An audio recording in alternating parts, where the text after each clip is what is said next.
काशिफ जंजुआ साहब, आप मुझे सुन सकते हैं? जी जी, मैं सुन रहा हूँ आपको।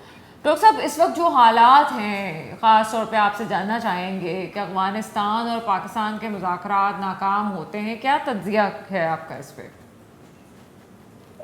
देखिए, पाकिस्तान और अफगानिस्तान का मसला ये है कि पाकिस्तान को पहले दिन से अपनी पॉलिसी क्लियर रखनी चाहिए थी।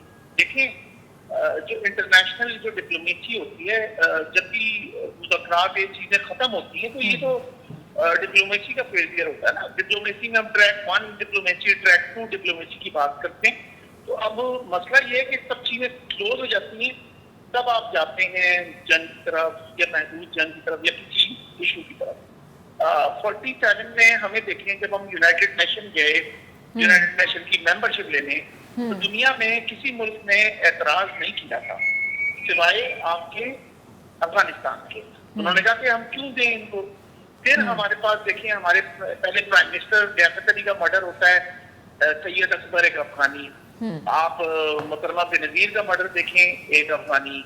फिर उसके बाद आप देखें मुशर्रफ पे पिंडी में अटैक हुए अफगानिस्तान के लोग। फिर उसके बाद शौकत अली प्राइम मिनिस्टर बनने निकले, अटक के वहां पे जो अटैक हुए अफगानिस्तान के लोग। आपकी पूरी पाकिस्तान की मईशत के तमाम बड़े शहरों में अफगानियों ने पाकिस्तान शनाख्ती कार्ड लेके पाकिस्तान का और अपने आप को पश्तून जाहिर करके, कि हम पश्तून बोलते हैं, अफगानियों ने अपने आप को पाकिस्तानी जाहिर किया हुआ है। अब हमारे पास जब तक हम ये चीजों का सत्यापात नहीं करेंगे, ये तो हमारे ये डिप्लोमेसी का फेलियर नहीं है पाकिस्तान की, ये हमारी इंटरनल पॉलिसी का फेलियर है कि हमने 1980 के बाद से लेके 40-45 सालों में इस पर कभी गौर ही नहीं किया कि हमने क्या करना है। जितनी हुकूमतें आई उन्होंने तवज्जो ही नहीं दी और उनको तवज्जो देनी चाहिए थी। तो आज अगर ये चीजें क्लियर हो रही हैं, जैसे ख्वाजा आसिफ जिस तरह कह रहे हैं, और बड़ा अच्छा नैरेटिव है अब उनको, और ये चीजें हमें बहुत पहले समझ लेनी चाहिए थी। 88 में हमें याद ये सब कर लेना चाहिए था जब अफगानिस्तान की जंगें खत्म हो रही। तो आप ये कह रहे हैं कि अभी जो नैरेटिव पाकिस्तान का है वो ठीक है जंग के हवाले से? देखिए, वो तो लाजिम बात है, इसमें कोई दो राय तो नहीं हो सकती। मतलब अभी वॉर के अलावा कोई ऑप्शन नहीं है हमारे पास? नहीं, देखिए, हम वॉर नहीं करने जा रहे। वॉर जो होती है, अगर आप जंग की गए तो जंग की एक से ज्यादा किस्में होती हैं। जंग लिमिटेड होती है, सिविल वॉर होती है, 10 तरह की कंडीशन होती है।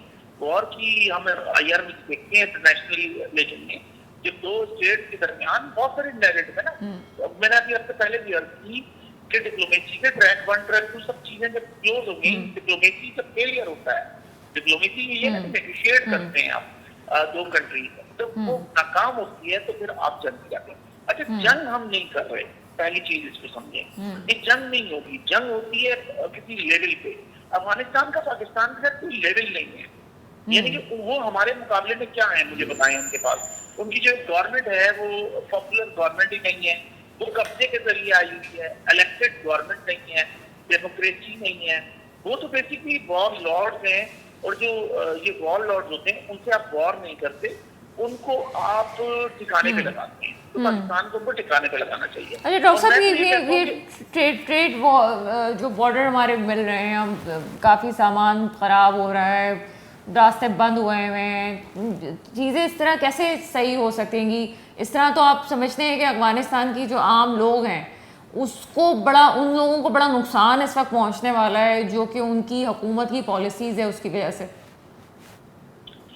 देखिए, पहली चीज ये कि अफगानिस्तान के लोग पाकिस्तान में इल्लीगल शनाख्ती कार्ड बना के रह रहे हैं, तो क्या पाकिस्तान के आम लोगों को नुकसान नहीं हो रहा?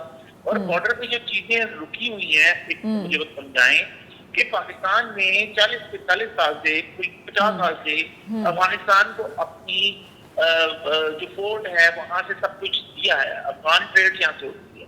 क्या ईरान इस तरह सहूलत देता है, कोई और देता है? जब उनको खुद सोचना चाहिए ना। वहाँ तालिबान टाइप के जितने लोग हैं, इररेलेवेंट लोग हैं, कब्जा तीर में तो इनको कहता हूँ, ये तो बुनियादी पे डाकू है। इनको तो मैं गवर्नमेंट को समझता ही नहीं, और अफगानिस्तान की कोई गवर्नमेंट है ही नहीं। और किस्मती से अफगानिस्तान को यूनाइटेड नेशन की फुल मेंबरशिप मिली हुई है। पाकिस्तान को तो ये कहना चाहिए यूनाइटेड नेशन को कि इनकी मेंबरशिप खत्म करें। ये तो मुल्क है ही नहीं। मुल्क कैसे कहते हैं आप मुझे बताएं, जहाँ पे बॉर्ड, जहाँ पे मंशियात और असला जहाँ से पूरी दुनिया में सप्लाई हो रहा है, जहाँ पे पाकिस्तान में, और पाकिस्तान से अभी भी देख लें कभी लोग पकड़े जाते हैं, सऊदीया, मिडिल ईस्ट, कहीं पे भी मंशियात दी जाती है तो मंशियात कहाँ पे आती है? काबुल के रास्ते ही आती है ना। इसका मतलब ये कि ये मसला नहीं है कि बॉर्डर पे चीजें खराब हो रही हैं और ये हमारा मसला नहीं है। हमारे लोग जब हो रहे थे, और ये उनको पहले सोचना चाहिए था। अमेरिका से टुकड़ों पे पड़ने वाले लोग हैं ये, और ये कहते हैं कि पाकिस्तान के साथ हमारा इनका क्या मुकाबला है? इनकी तो ये हैसियत औकात है कि जब अमेरिका जा रहा था तो ये उसके जहाज पे टायरों के साथ लटकते रहे। कभी किसी पाकिस्तानी को आपने देखा कि अमेरिका के जहाज पे टायर के साथ लटके? ऐसा नहीं होता ना, क्योंकि पाकिस्तानी सिविलाइज लोग हैं और पाकिस्तान एक आइडियोलॉजी के साथ कायम है, इस्लाम की आइडियोलॉजी के साथ। तो अफगानिस्तान की आइडियोलॉजी क्या है मुझे बताएं? दुनिया में हर स्टेट की एक आइडियोलॉजी होती है। आप इंडिया की बात करेंगे, वो सेकुलर आइडियोलॉजी है। आप अमेरिका चले जाएं, कैपिटलिज्म की आइडियोलॉजी है। रशिया जाएं तो कम्युनिज्म की आइडियोलॉजी है। अफगानिस्तान की आइडियोलॉजी मुझे आप बता दें क्या है, अगर आपकी नॉलेज में है। ये पाकिस्तान में किसी कोई बंदा जानता है?